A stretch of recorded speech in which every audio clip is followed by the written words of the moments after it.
আসসালামু আলাইকুম ভিউয়ার্স, কেমন আছেন? সবাইকে স্বাগত জানাচ্ছি আজকের রেসিপিটি দেখার জন্য। আজ আপনাদের জন্য রয়েছে মসুর ডাল এবং চিংড়ি মাছ দিয়ে অসাধারণ মজার একটি রেসিপি। তো শুরুতে এখানে আমি হাফ কাপ মসুর ডাল ভিজিয়ে রেখেছিলাম আর সেটা ধুয়ে আমি ব্লেন্ড করে নিব। এর জন্য একটু কাঁচামরিচ, পেঁয়াজ, রসুন দিয়ে এটা ব্লেন্ড করে নিচ্ছি। এখানে কিন্তু বেশি পেঁয়াজ ব্যবহার করা যাবে না এবং রসুনও খুবই সামান্য দিতে হবে। ব্লেন্ড করার পর এখানে আমি দিয়ে দিচ্ছি লবণ, হলুদ পরিমাণ মতো, একটু জিরার গুঁড়া আর একটু কাঁচামরিচ কুচি দিয়ে আমি এটা মেখে নিব। আর এখানে আমি কিছু চিংড়ি মাছ খোসা ছাড়িয়ে নিয়েছি। এটা এভাবে সুন্দর করে হাত দিয়ে মেখে নিয়ে ফ্রাই প্যানে তেল দিয়ে, তেলটা যখন গরম হয়ে যাবে তখন আমরা এগুলো ভেজে নিব। এভাবে বড়া যেভাবে ভাজে ঠিক সেভাবে ভেজে নিব। এটা কিন্তু পেঁয়াজু না, যার কারণে এখানে আমি কাঁচা পেঁয়াজ ব্যবহার করি নাই।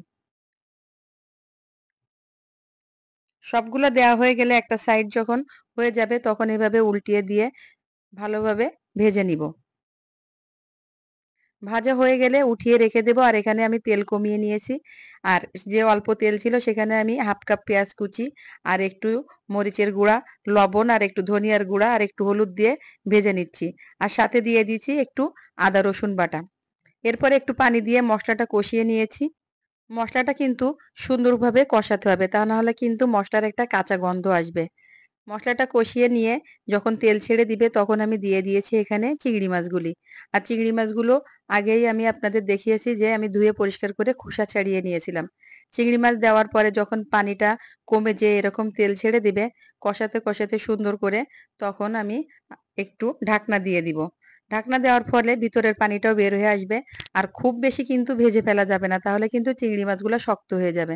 এরপরে আমি এখানে অ্যাড করে দিচ্ছি সেই ভেজে নেওয়া বড়াগুলি, ডালের যে বড়াটা আমি ভেজে নিয়েছিলাম। এরপরে কষিয়ে নিয়ে এখানে পরিমাণ মতো পানি দিয়ে দিতে হবে।